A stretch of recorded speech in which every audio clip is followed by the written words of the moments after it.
and welcome to another episode of What's on the Pile. I'm Nathan Besner, and joining me is Shane Lee, What's up? Jane Belcastro, Huzzah! and Jenner. Happy New Year! Yes, indeed. Happy New Year from us here at What's on the Pile as we take a look at two New Year's themed, or at least partially themed, movies. First up is 200 Cigarettes, an Altman-esque late 90s offering, although it takes place in the 80s on New Year's Eve. We'll follow several characters interweaving tales as they all try to make it to a New Year's party, including Martha Plimpton, Janine Garofalo, Paul Rudd, Courtney Love, Kate Hudson, and Christina Ricci. It was very 90s.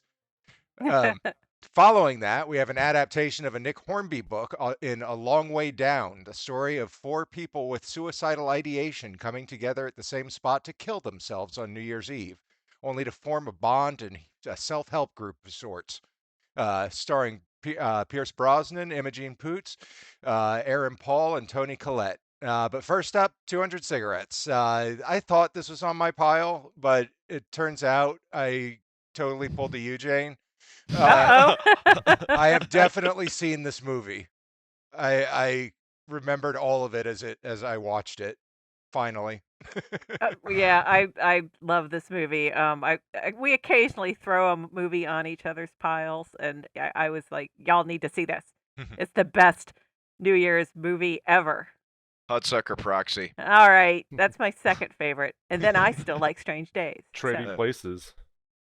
I suppose that guess. counts. I don't really think of that as a New Year's movie because it's spread over several weeks, but Yeah. I mean, the climax is during New Year's Eve or on New Year's or something. It's been a while. I can't remember. It's a while. That's a fair point in any case. So yeah, this was on my pile.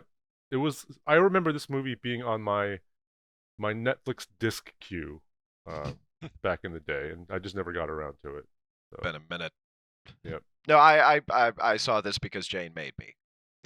Like prior That- to It was this. New that- Year's. that It's being- sort of that- my tradition. Yeah, I had gotten I had her watch the Hudsucker Proxy the year before, and she was always going on about 200 Cigarettes, and I guess you finally found a copy, or you finally found No, the copy well- that you had. No, what we did was we watched Hudsucker Proxy, and I was like, that was great, but. And then I went on eBay and ordered it, and we had it for a full year before we watched it again.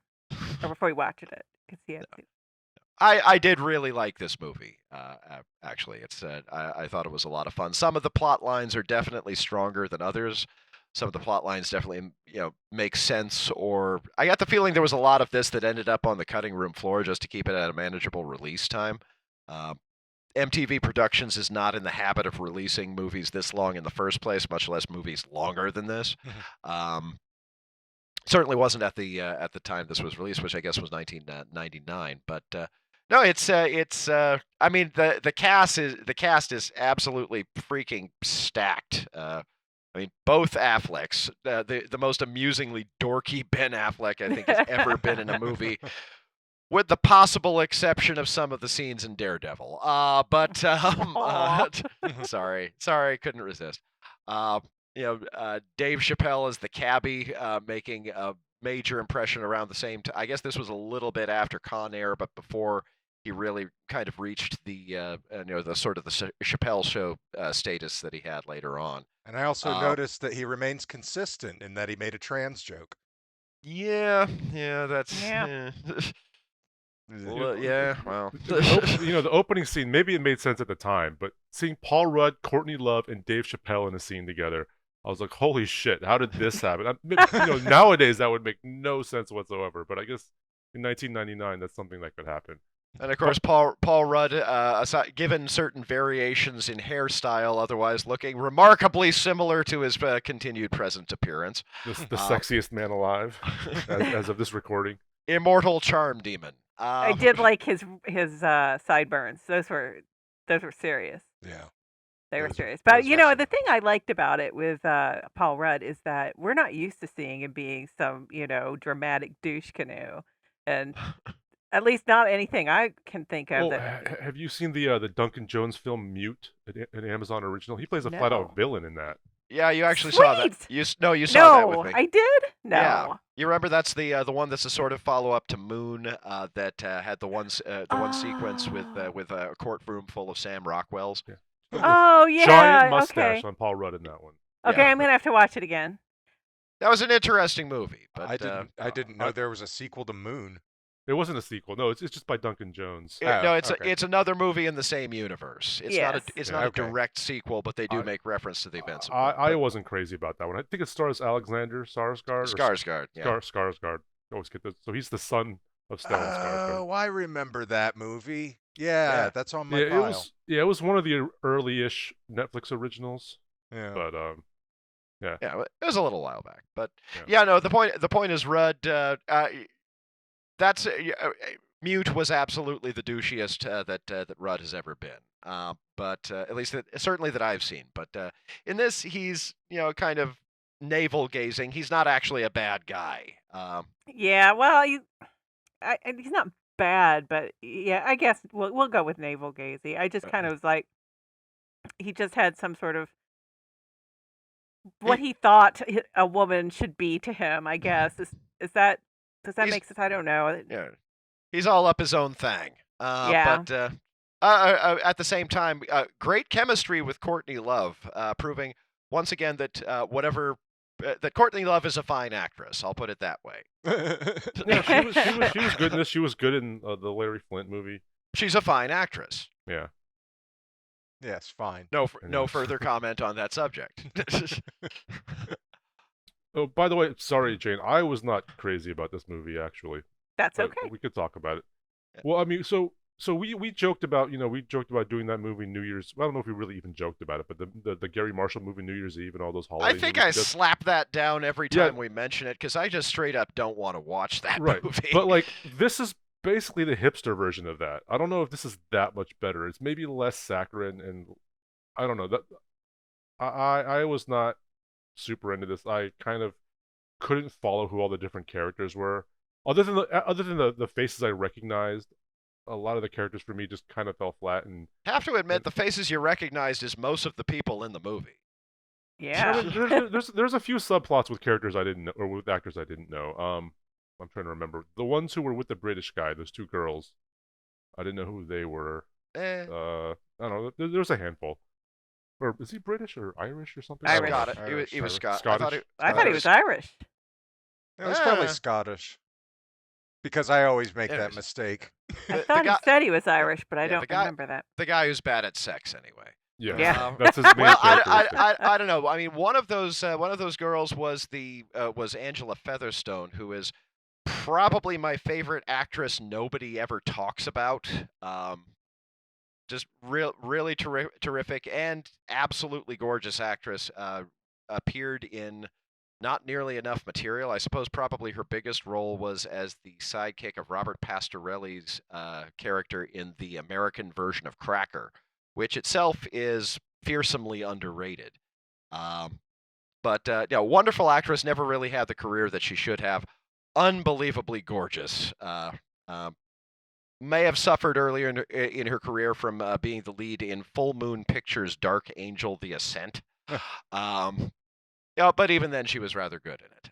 But aside from that, go ahead. No, to everyone listening, I'd like to introduce our special guest who has come to join us, Matt Wagner. Hey, Hey. come on, Matt. You're late. No, it's all right. We're just talking about 200 cigarettes. In my defense, I thought it was 8:30. No, that's bastards. My fault. Yeah. Yep. But in any case, did you have any thoughts on 200 cigarettes, Matt? 200 cigarettes was as a perspective on 1981 from 1999 was so rose-colored glasses. It's a pair of time capsules crammed together, viewed now years later. It didn't feel like 1981. It felt like it was set in 1999. Other Yeah. than some of the music and some of the costumes, it felt very 90s. I didn't get that early 80s feel from it at all. Yeah, I'll go along with that as well.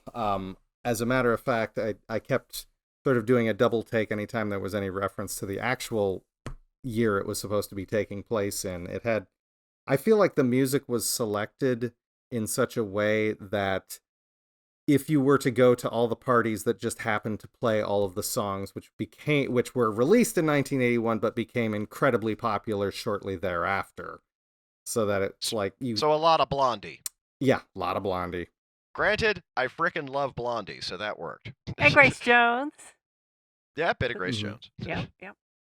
Yeah, it's like greatest, but you're right. There is a certain nostalgia quality to it, and of course, at this point, we're viewing it in a whole nother layer of nostalgia quality to it. But I don't know. It's an agreeable picture for the most part. Yeah, and it was that sort of film that we watched before we were old enough to be doing what the people in the film were doing, and then we reached Speak that for age. yourself. Well, okay, we reached that age, and we're like, the movies have lied to me.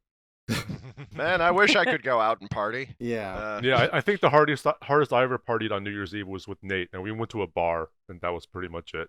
That was awesome. I mean, we think. got pretty drunk, but it was just a bar. I actually have a pretty wild story, but if my mom ever hears this, oh God, I'll go ahead and tell you. Yeah, your mom basically, doesn't listen to podcasts. We went to Nine Inch Nails concert. This was 1995. Yeah, I went to a Nine Inch Nails concert, dropped acid, and got lost in the snow. So it was fantastic. It was so good. It was so good. That's This is awesome. my friend Cindy and I. So much fun. We did have a cell phone. It was one of the ones, the great big white ones with the cord that you. Oh, you had a mobile phone. We had a mobile phone. Yeah. That was really the only way we managed to figure out where we were in the snow.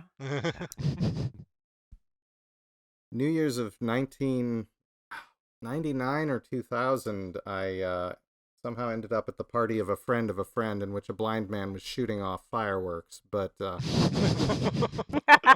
Nice. other than that, that was probably the most story-worthy. Oh, you know what, Matt? We spent a New Year's together at Patrick's house. Yeah, we did. I mean, I got pretty drunk. I don't know if it was crazy. There were a lot of TV set up for Halo. That's the main thing I remember. Actually, I think I remember that night in particular, because normally I'd suck at Halo, but I did fairly well that night, so... You go you. Yeah. I don't know, New Year's Eve is one of those things that's always a little bit oversold by the relatively rare pictures that make a big deal of it. I think this is one of the things that we were talking about a little bit before the show is we're watching these for New Year's because there aren't that many great New Year's Eve movies that we hadn't seen yet, and most of the ones remaining. I mean, what are we going to do next year? New Year's Evil and Gary Marshall's New Year's Eve, which we're all kind of scrupulously avoiding because by all accounts it's just a bad damn picture. Well, yeah, I know, but sometimes those are the most fun to talk about.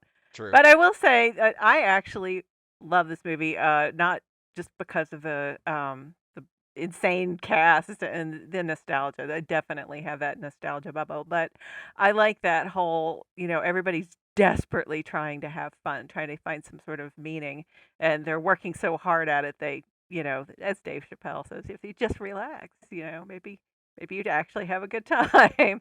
And I think that's sort of how I feel every New Year's Eve. I'm like, I need to go party. I need to have fun. And then I'm like, now that I'm older, I'm like, yeah, just, watch a movie with my sweetie. We'll watch 200 Cigarettes again, babe. I figured that was probably inevitable. I like this movie. I like this movie a lot. As I say, more than anything else, probably as sort of a time capsule inside a time capsule.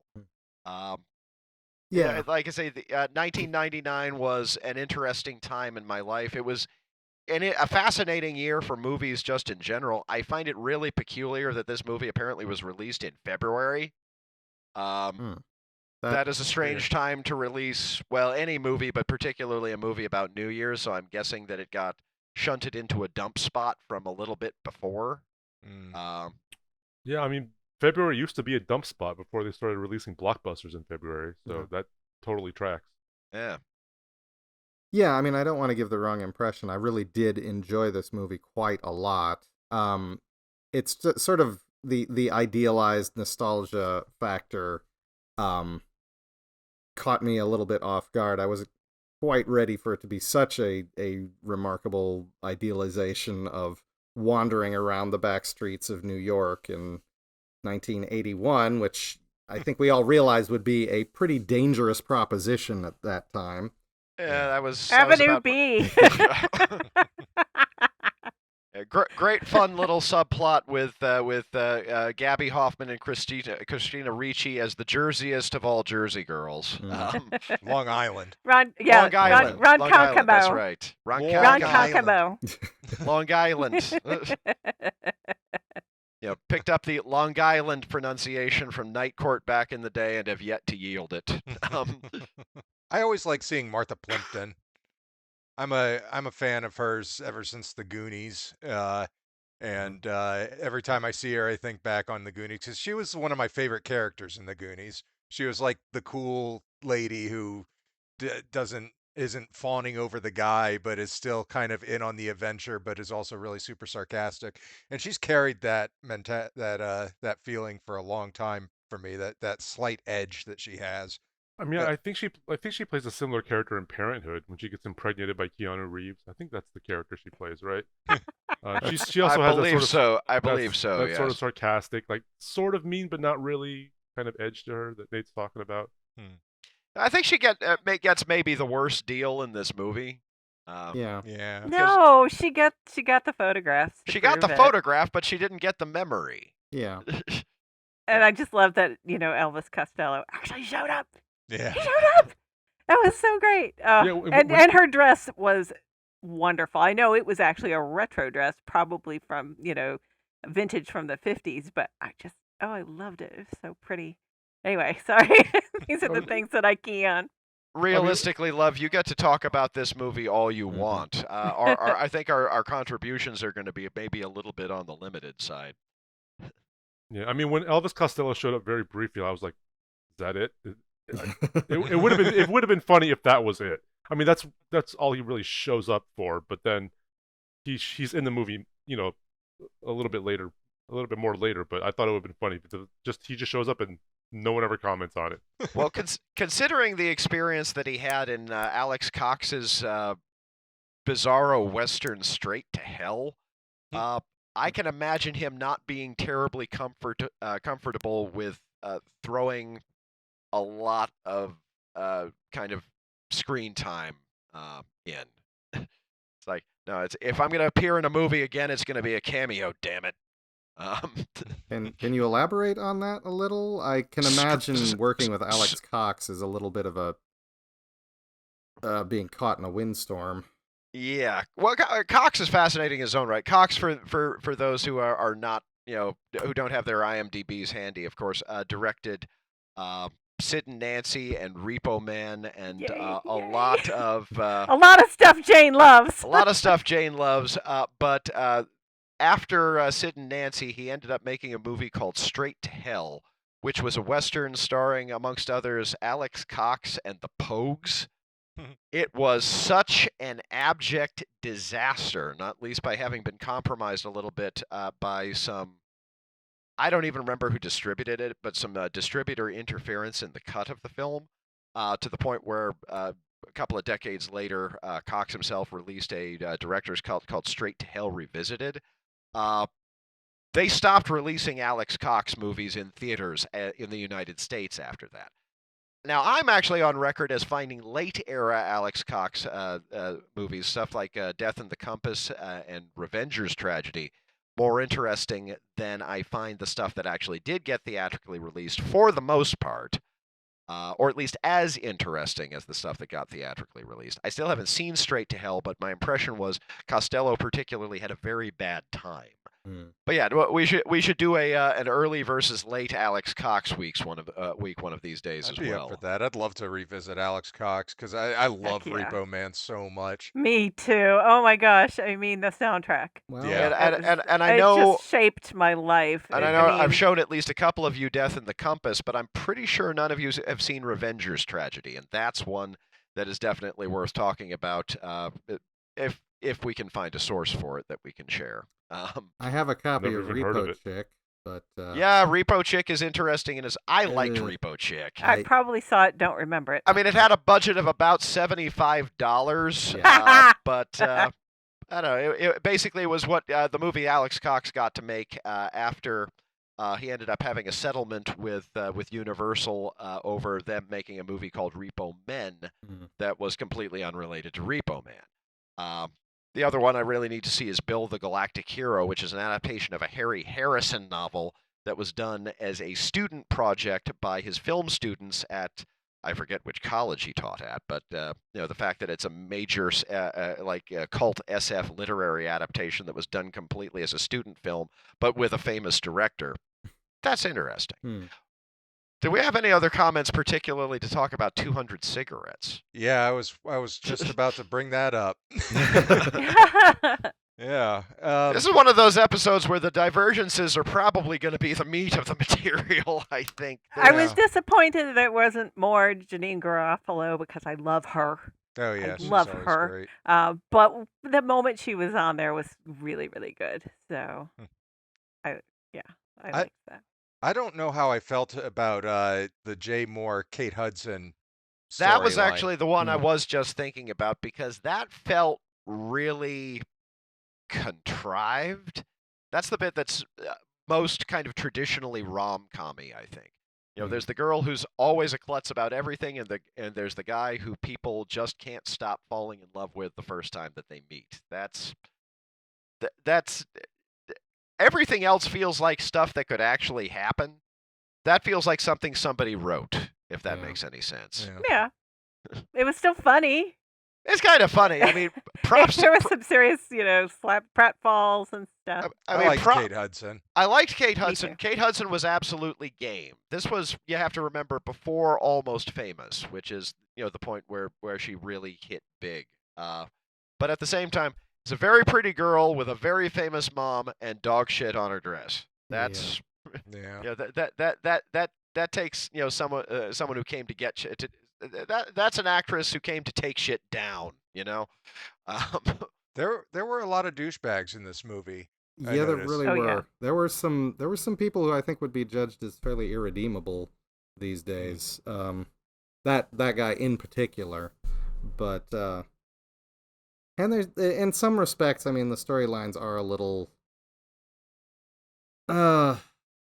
played out. The long-term friends who suddenly realize maybe they're in love with one another, but with a modern twist that was a very involves Now, that there was a kind of a bigger twist than that Yeah. because she knew that his ex-girlfriend was out there and lured him back there so they get caught together. I mean, she was trying to kill a relationship. Yeah. I mean, I'm not saying that was right. Well, But it is then Courtney again- Love. Yeah. Yeah. No, I'm just like I say, like lying there. I Like mean, to me, that something was you shouldn't that be. was some nuance But, there. And, I mean, yeah. there's some shady stuff going on, and I'll admit that Paul Rudd was kind of. It's a movie that's certainly very agreeable while you're watching it. Realistically, it remains very agreeable in retrospect, but the characters grow less agreeable the more you think about them. Yeah. Especially the think- male characters. Yeah, the males in this movie are a pretty abject mess. I mean, like I say, there's the dude who's bad at sex. Good Lord, Ben Affleck. Exactly. He was so my note, funny. my note for Ben Affleck is unfortunate hair, unfortunate moves. Yes. Like, Yes. in his first scene as a bartender, and he has fucking screech hair. Yes, Yes. I mean, he I does. mean, Ben R.I.P. Affleck- Dustin Diamond, but that hair, where did that come from? I mean, And that's straight and really fast. I mean, given that basically he's kind of a walking punchline for about 3 different jokes, Affleck is hilarious in this movie. As he walks off screen and a bottle smashes. Oops. He's like a terrible bartender. They only probably hired him to keep the women drinking. So I don't know. I Of course, almost. sorry. Oh, go ahead. no, it's fine. I was just gonna say I almost felt bad for him because he kept getting ditched. I think we were Yeah. supposed to until he opened his mouth during that one monologue. Yeah. Then we were like, Yeah. Oof. Oh God. We finally saw what his actual personality was. Right. I said almost. Yeah. Like I say, punchline for about 3 different jokes. Wonderfully affectless performance by Affleck there. That was probably a bit of a reach. But no, a wonderfully egoless performance coming 2 years after Armageddon, and several years after all of the. I mean, this was the same year that Dogma came out. It's like he could have been thinking, man, I'm a lead, but no, he just he hangs back in the ensemble. He does the work. And I think that's admirable for an actor who was fairly big at that point. Really, you could say that about a lot of the characters in this. This is pretty much a who's who of fashionable young Hollywood, I guess, from 1999. I've never been big on Ben Affleck myself. I don't know. I just never liked him as a performer. He always seemed to have this like smug edge to him that really turned me off.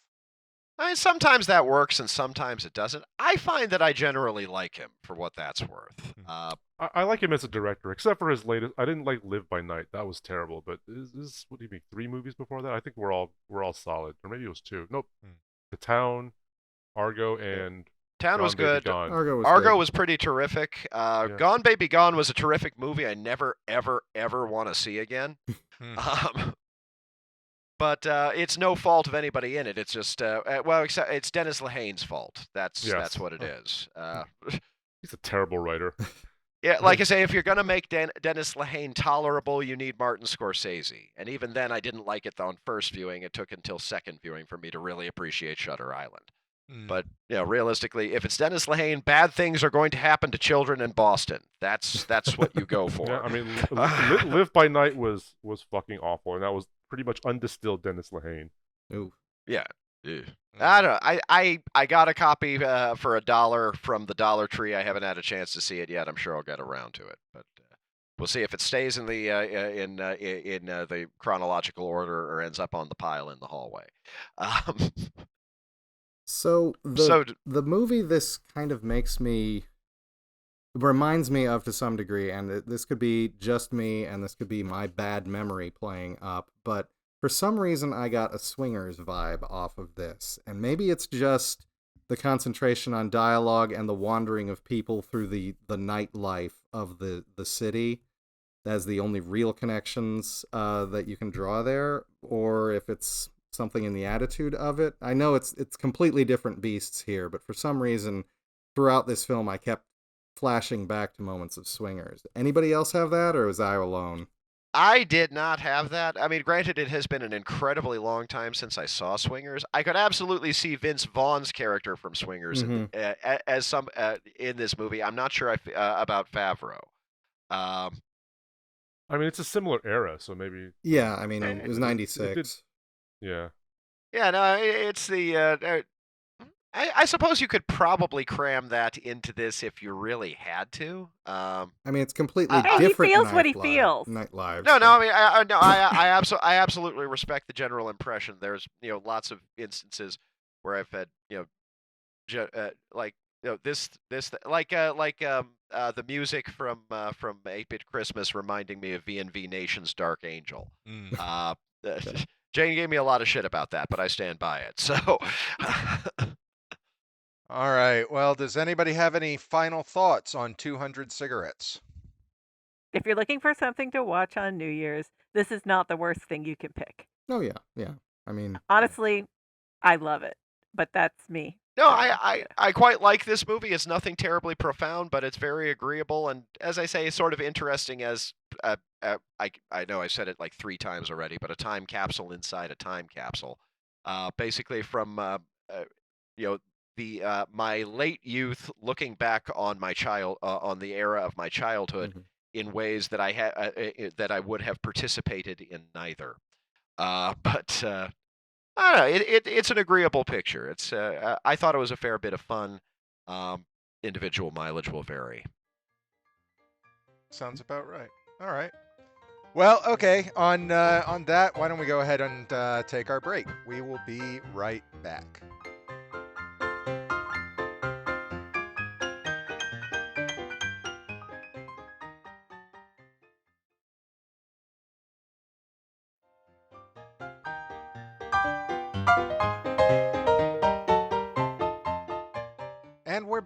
back. Next up, we have the Nick Hornby adaptation A Long Way Down, starring Pierce Brosnan as a disgraced famous person, Imogen Poots as an impetuous young senator's daughter, Toni Collette as a long-suffering mother, and Aaron Paul is the only one who may actually be clinically depressed.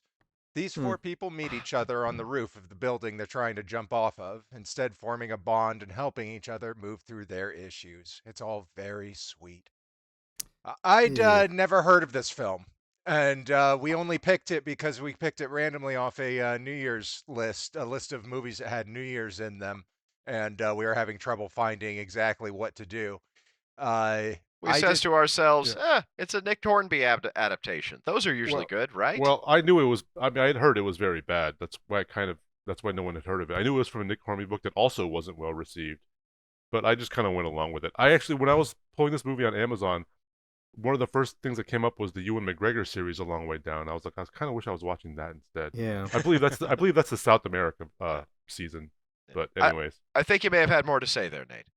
Oh no, I did not like this film. I tried to.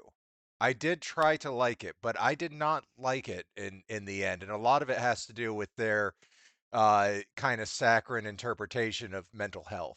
Yeah. I mean, let's be honest here. If it wasn't about suicide, this would have been a Hallmark movie.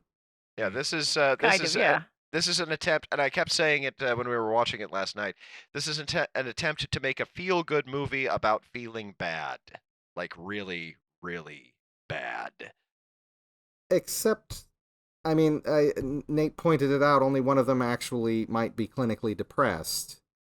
Yeah. The others are just. I mean, we've got the girl who decides to run, Imogen Poots, who runs full tilt at the edge of the building and has to be tackled out of the way. That this does not strike me as a typical suicide attempt. She's dramatic. I mean, her backstory is that her sister disappeared. We don't know anything about that. Yeah, which we never find out about. They just we never find out about it, but her sister disappeared. Her parents were very concerned with that, and not really their other sister their other daughter who had just lost her sister. And I guess she just felt the need to act out a lot. I will and say, in some ways, it was kind of fun, but also it was a lot of it was super predictable. It is a very slight. In a minute. It's a very slight picture. Yeah, I have to say the only part of it that surprised me was that we didn't find out what happened to the other sister, because if this had been a Hallmark movie, that would have somehow been wrapped up appropriately, and the sister would have been on the tropical island with them or something like that. Yeah, when I saw Rosamund Pike's name in the credits and then later on found out about the missing sister, I'm like, I bet she plays the missing sister. She's still going to be around. But no, she just has one little scene as a terrible TV show host. Well, just in reading up on this or on the background on this a little bit prior to the podcast, I discovered that Penny, the Martin Sharp, Pierce Brosnan's co-host, one of the reasons that she's so awful to them when they appear on her program is because she had actually had an affair with Martin at one point. That makes sense. Although that was in the novel, I have no idea if that material was filmed or even considered. But yeah, no, Rosamund Pike making a definite early impression as an absolutely smiling vacuum of decency, just utterly evil. I don't know if this movie is about anything, it's about how horrible the British press is. Except it's not about that. There's not enough of that. Well, I mean, there's the four personalities. We've kind of got a narcissist who just thinks that because he's rich, he can do anything he wants.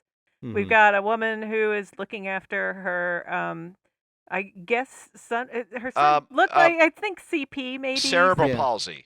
Yes. The credit in the closing credits was for a cerebral palsy consultant. Okay, so, and the reason why she was trying to kill herself was because her son would have gotten more help, more money, and more services. Probably would have been put into a very good institution. They kind of backed off of that just a little bit. Well, because she thought she was going to make some money by lying on television about angels that looked like Matt Damon. Well, she kind of backed off of that in that when she came back to sort of revisit her reasons for wanting to kill herself, throw herself off the building. Um, I don't know, maybe I misinterpreted what she was saying, but it sounded a little bit like that was not actually the reason she was feeling suicidal, which kind of makes sense. But it didn't really clarify it any for us either. So, Well, I guess they didn't. I mean, I just took it at that face value value, that she. yeah. I mean, yeah, well, I won't go into it, but I mean, I personally, okay, I will go into it. My husband was very depressed before he died, and he kept saying that he was worth more, dead. Mm.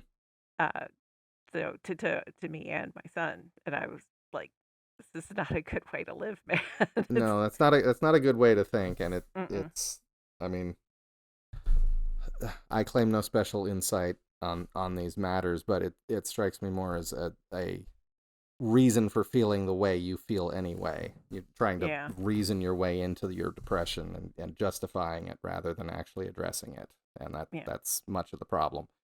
And as we point out, I'm sorry, I forget his name, but what's his face from Breaking Bad? Aaron JJ? Paul. Jesse Aaron Paul? Pinkman. JJ, yeah. Aaron Paul. Yeah, who I always for some reason confuse with Aaron Poole, Yeah. who is a completely different actor.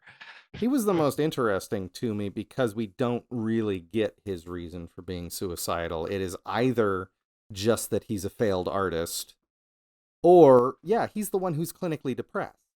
And That's what it seemed like to me. Yeah, and as such, was the most interesting character there. Fortunately, in the end, he gets laid, and that fixes everything. Right? Yeah, see, you know what? I was saying while they were doing the little video chat, I said to Jenner, "Oh, I'm really kind of glad that he didn't hook up with Imogen Poots' character." And then, boom, right there. I'm like, "Oh, well, they did." And then I was mad, not like angry, but just like, God. It was a very predictable movie. movie. There's not a lot to be mad about in this movie. I just felt nothing through the whole movie. I didn't hate it. I just kind of like the one scene that kind of moved me was with Toni Collette and her son near the end at the hospital. Mm-hmm. But I mean, it felt like she was in another movie. I mean, she's always great. And, yeah. The actual emotion in that scene just seemed like it was. Well, I mean, all of the actors absolutely do good work. Yeah, they're all good. A special shout out for Sam Neill as Imogen Poots' dad, mm-hmm. And the line. You think you might be a little bit stupid? I'm a politician. People tell me I'm stupid every day, or however it goes. Just a nice low key turn as somebody who objectively has no idea what to do with the situation he's found himself in. Right. The acting cannot really be particularly faulted. I think it's the screenplay that's the problem with this movie. Well, I did the horribly annoying thing that I sometimes just can't help myself. If I can say the dialogue before they say it and before it comes up on the screen on the then it's super predictable. And I did it a lot. And I'm so sorry. I know. He can vouch. It's terribly annoying. No, I'm not saying it's terribly annoying. You were absolutely right, and you did it several times during the movie. At least three. I would say the line before they said it and before the subtitle would come up. And weirdly, welcome to Hallmark movies. Yeah. I was about to say, and weirdly enough, this appears to be one of the few movies that you have not previously seen and subsequently forgot you saw it. I had not seen it. When they started talking about the whole 5-second story and they were like framing it as this really wonderful, awe-inspiring moment, I just got so pissed off at it. I was like, man, fuck you.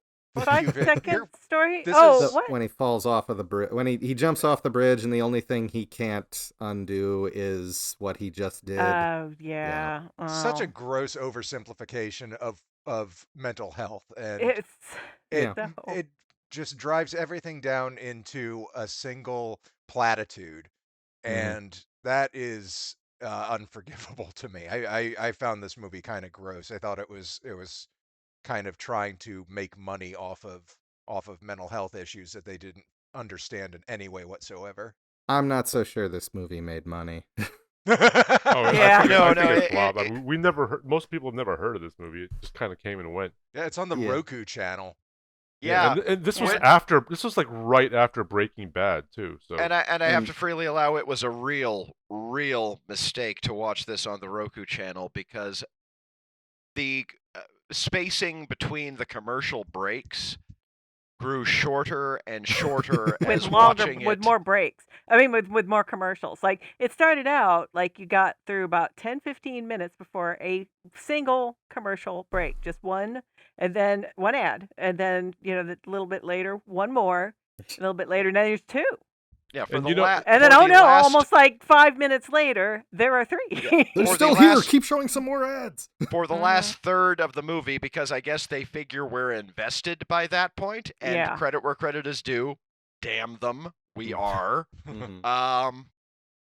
It was basically a commercial break. Literally every single scene, every scene transition resulted in a commercial break, which is. Like I said, I didn't particularly like this movie. I found it fairly agreeable as I was watching, but it was one of those things that fell apart. When I thought about it even a little. Yeah, no, I still should have dropped the $1 to watch it on Amazon Prime, so at least I wouldn't have had commercials. I was gonna say my movie cost more to rent on Amazon, and that's only because they wouldn't let me set it cheaper.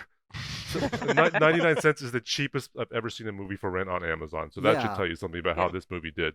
Yeah, Oh, if yeah. if If you you're run a- curious, go ahead and spend the 99 cents just to save yourself the frustration. You'll go, It's okay, got I'm its only out moments. $1. I'm not Yeah. out 3 hours worth of commercials. It took forever. I mean, That it has- movie took forever for us to is it watch. Just me, or was there every scene on the roof was just terrible green screen?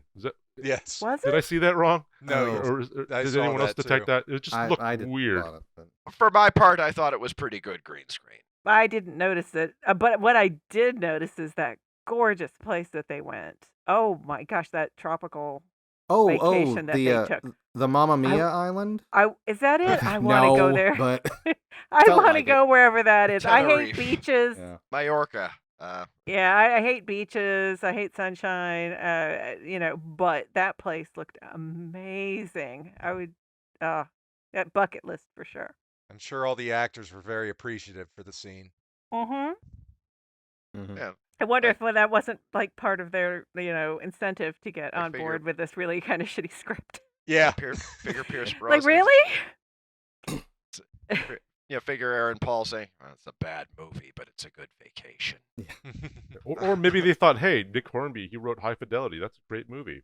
Yeah, Maybe this will be good. This is very minor as Nick Hornby adaptations go. Most of the Nick Hornby adaptations have been pretty good. Still need to see the 2020 High Fidelity series. Liked the original High Fidelity, although I freely have to allow my favorite scene in High Fidelity is actually one of the deleted scenes from High Fidelity, which is just a perfect short film in its own right. The bit where John Cusack's character goes out to a place that is owned by Beverly D'Angelo, who is trying to divest herself of her ex-husband's extraordinary record collection. I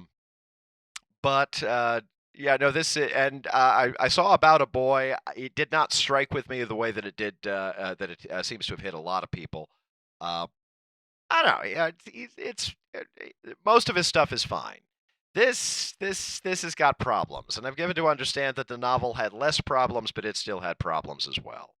Yeah, I wonder how mental health is treated in the novel, like if it's any different at all, or if maybe Nick Hornby just doesn't understand what he's writing about. Sorry, I'm Entirely not going to possible. read it for you, so I can tell you. Yeah. I know in the book, JJ is supposed to be 48 years old. Ah. Everybody delivering else pizza? Yeah, actually, okay. yes. And it's still a failed musician, so that's Mm. a little bit of I don't know. That's more or less interesting than the Aaron Paul version. It makes Who more knows? sense. Yeah. I Does a will bit. say I find there was something there in the character that Pierce Brosnan plays because he is a reprehensible human being, and we catch him after he's been caught out, and it strikes me that that could be a very interesting place to tell a story from. In that, I mean, even though we don't see any of it, the summary we're given, which is like 2 sentences long of his offense, is enough to make us hate this character. And I think that could be an interesting place to tell a story from.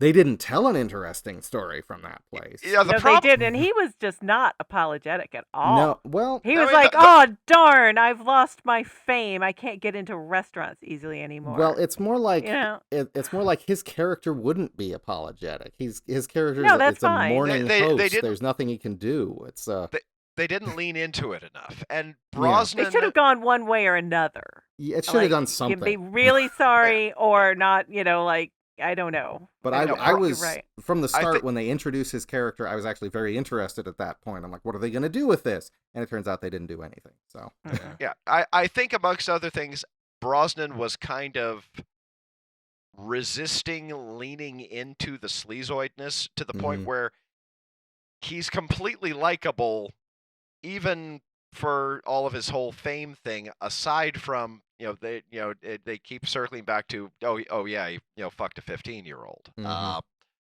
The problem is, I think he's trying too hard to remain likable in spite of the character that he's playing. It may be a measure of miscasting there. Yeah, it's I Pierce can see that. Brosnan. He's a likable guy. He's a likable actor. He's And he affable. doesn't want to be unlikable. And if you were Pierce Brosnan, you probably wouldn't want to be unlikable. Yeah, would you sacrifice your likability for this movie? I don't think so.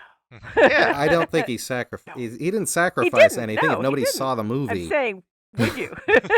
I mean, if anything, the sleazoid aspect of the character is one of the more interesting choices, albeit something that came from the original source material. Mhm. At the same time, the movie does its best to sanitize it as it goes along, and of course, Brosnan seems to be sort of trying to help it along. So you get the narcissism of fame, but you don't get the absolute shame of the actual thing that he did. Yeah, the only glimpse we get of that is when they tackle Imogen Poots at the very beginning, and she's like, "Get off me, you pervert!"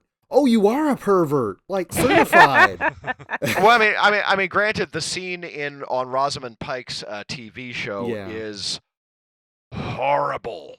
I mean, to the point of being stunningly uncomfortable to watch. Not least for they should have never been trying to do what they were doing in Mhm. the first place. Mhm. Like, obviously, but at the same time, just that scene was one big manifest itch. That's the edgiest thing in the movie. Yeah. That led to something that I thought was going to be interesting, but not. But someone mentioned that because of the story they were telling, people in the city were starting to believe in angels and ghosts and stuff. Yeah. I thought that was going to be something, and then it was. I mean, like many other things, it just wasn't anything. If it was a Hallmark movie, there would have been some angels. Yeah, we would have seen Matt Damon They keep come down on a keep cloud hand- with a halo. and this We is see the Matt overall Damon look-alike. and this is the overall problem of the movie. Is Jesse Plemons. it keeps hand. Oh Jesus. This is the overall problem of the movie. Is it? I mean, realistically, if you read the Bible, Jesse Plemons looks a lot more like an angel than Matt Damon. But leaving that aside for the moment, still a very passing resemblance at best. The movie keeps hand waving its heavier elements. It is trying, and like I say, this ultimately. It was a neutral statement when I said it when we were watching the movie, but ultimately I think it may be a negative.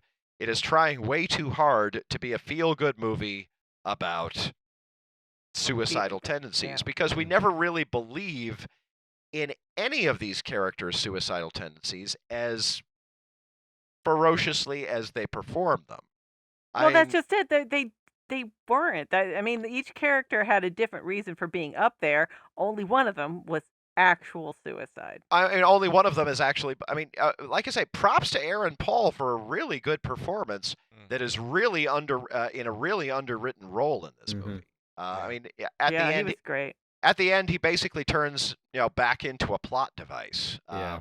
The script itself, having kind of circled around to through all of the major characters' perspectives, ends up kind of robbing him of his agency. It's by making him go back to the roof as a cry for help, quote unquote, rather than actually being seriously freaking suicidal. The movie doesn't take suicidal tendencies or suicidal ideation seriously, and that's a problem. Yeah. Well, I mean, it basically says at the end, oh, just find your happy place, as if Just that's find your some happy sort of place. solution. Find your people. Yeah. Get laid. Yeah. But see, only one of them actually cited and had depression as one of his, Aaron Paul's.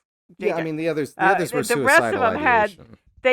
they Mhm. they had intentions. I mean, but honestly, one guy was just humiliated, Mhm. and that makes sense. I mean, he just wanted it to stop. He was not used to his life being, a certain way. And then there was the One Nicolette. of Tony Collette's, that she was trying to get a better life for her son somehow. She didn't even really have it worked out. Yeah. And then Imogen Poots was she was just a dealing with. try-hard. Attention. Well, no, she needed to shock her parents, or I mean, she was going through her own thing. I mean, she had dealt with her sister's death pretty much by herself, and she was needing her parents' attention, and doing something like that would certainly get their attention. I mean, credit where Kind of credit is due. final, but Imogen Poots works harder than anybody else in this movie. I mean, Yeah. you can kind of see Yeah. the work happening. But, I mean, at the same time, she is giving an absolutely ferocious performance of the sort of person that you invite to one party and probably don't invite to another. Mhm. Yeah, she's not likable, but that's okay.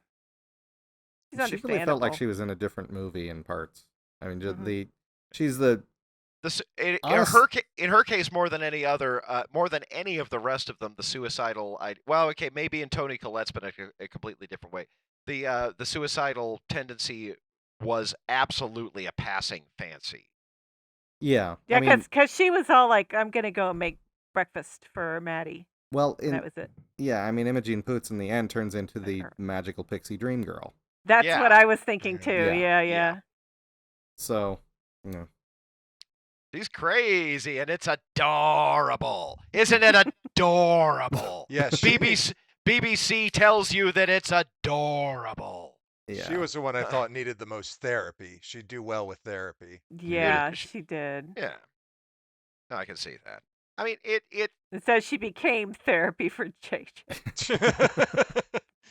I was gonna make it much cruder. Y'all I'm just yeah. you no, can fill I- in the blanks there, because JJ sure did.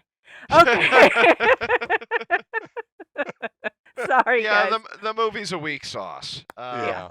Yeah, I mean, to find a point on it. one thing I really hated was where they would jump to a character, have their name scrawled on the screen, then they would narrate for a little bit, which made it seem like it was going to be a flashback or something that would give their backstory.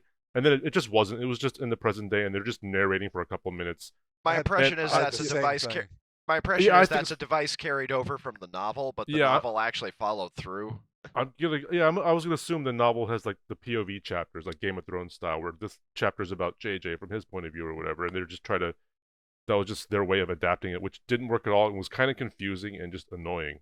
Well, initially when they did that with Imogen, I thought that the story was going to be her following everyone around and getting insight into the characters, and it was all going to be from her perspective, and it was going to That turn into would've- some sort of a, not exactly a mystery, but a exploration of the characters in that fashion. Instead, we get That about 3 would've been minutes of interesting. that, and then I was about to say, drop. I think I had the same feeling. It is an interesting plot device that all of the characters spend most of the movie low key stalking each other, when they aren't actually together. I mean, I think that's just a way to keep them together. That's the complete. Yeah, no, It's interesting, but it would be more interesting in a movie that made it make sense. Hmm.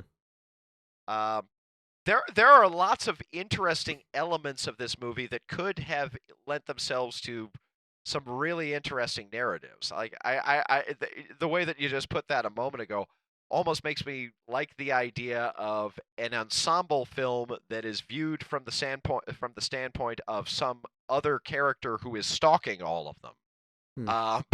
That could make for an interesting horror movie. It doesn't make for a particularly interesting I mean, Wikipedia describes A Long Way Down as a black comedy. It is not a black comedy. Not I I didn't particularly laugh. funny. Did you It's laugh? not funny. No. Yeah, well, I didn't laugh at nothing. Well, no. In It's this also case, not black.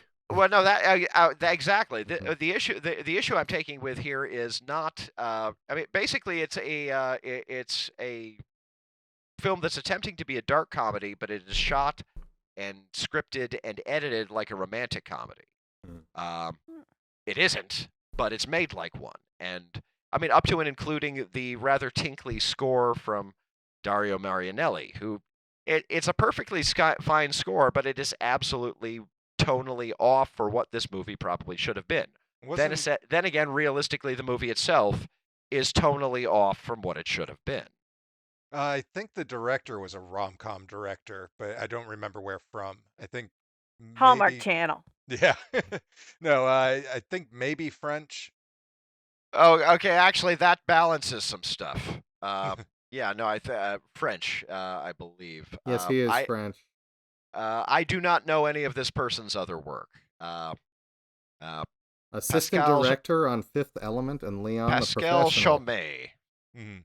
All right, so one of Besson's guys, but even so, yeah, no. As far as I know, yeah, did not do much by way of film work after this. Passed away in 2015. Oh. So not long after this was made, which I mean is kind of a pity because the movie's shot well, it's edited well, it's just not scripted well. Granted, this would almost make sense as a populist, not art house, mind you, not the stuff that we get to see, but a populist French comedy. The problem is French comedies are the worst thing in the world. Jerry I don't know. Lewis. French comedies make Italian comedies look good. Yeah, well, what about Chinese comedies? Chinese comedies are wacko. I like Chinese comedies. Okay. So- To each well, their own. Well, I was going to say, are we talking Hong Kong or mainland? Because I can't Um, vouch for mainland. What was it? The Talking about Dragon Stephen Rises Chow? from the Dead. Oh no, I freaking love those things. What are you Oh. talking about? That No, Hong there's Kong a point where it comedy- becomes teeth grittingly bad when No, you know, I mean- you've got I mean, Popeye okay. fighting the Godfather and the Exorcist. It becomes Well, that's not I even mean- a joke. I mean, it is a joke, but it does But actually it's happen in funny. the movie. Well, no, I mean Hong Kong. I'm laughing. Hong Kong comedies at least have, even from the high era of Hong Kong movies, at least had the convictions of their absolute bonkerness. Hmm. Like I say, popular in France comedies are just horrible. They're just the worst. Anyways, leaving that rant aside, doesn't look like this guy actually directed that sort of shit, which is a positive thing in his favor. It's shot fine. It is made fine. It is a movie that is way too, or trying deliberately to be way too frickin' nice for its own good. That's my final thought on the subject. I'm gonna say don't watch the ones with commercials because then you're gonna be invested far longer than you want to be, and don't waste your 99 cents on Amazon Prime. Yeah. Go see Shane's movie instead for a That's little bit right. more. Let's all Sure. see Shane's movie. Yeah, It's there you only go. $3 to rent or $2. I can't remember. It's more than 99 cents. Yeah, That's all I remember. search on Art You House get what you pay for. and have patience until you find the thing that is actually titled Art Art House. Well, on this show, we're always spoilerific with stuff and just kind of discuss things as though the audience has actually seen them. This may be one of the few episodes where people really just don't know what the hell is going on in this episode because I don't think anybody has seen this movie. And also, 200 Cigarettes is not available for streaming anywhere. Yeah. Apparently. Interesting. So good luck with this episode. We appreciate your indulgence. And hopefully, we'll come up with things that are more popular in the new year. There need to be better New Year's movies. There need to be more and better New Year's movies, or we need to erase our memories of the Hudsucker Proxy so we can see it again. That's these are our options. Well, maybe we could put a rewatch on the pile. End of Days. We could watch End of Days. I've never seen End of Days. I saw I End really of am Days kind in of the theater. intrigued, but I So think did I've I. seen Shane it. has never I- seen it. I- That's what we're gonna do next year. Oh, Next God. year I do know.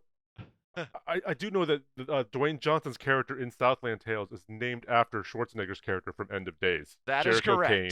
That That's is the only thing I know correct. about Wow, End of I'd Days. forgotten that. Okay, so next New Year's we're watching Southland Tales and End of Days is what you're saying. Okay, that's Sure. what we're doing. Fine. We need a I've Southland been Tales avoiding episode. Southland Tales. Okay, I Oh, will be wait, you drunk haven't for seen that it? one.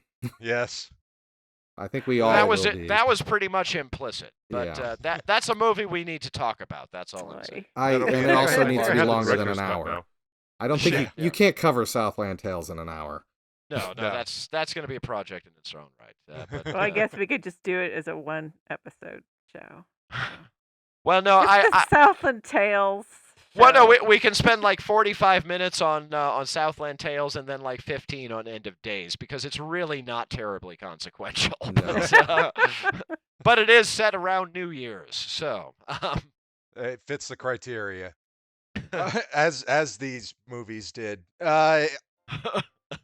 On that, we're gonna remember go to ahead like, and- share, and subscribe. Yeah. Sorry. That's gonna do And it for us. We'll see you next year. Mm. You can find us on Facebook and Twitter at What's on the Pile, or you can visit our website, whatsonthepile.com. See, I have a whole thing I have to say. All right, thanks for hanging out.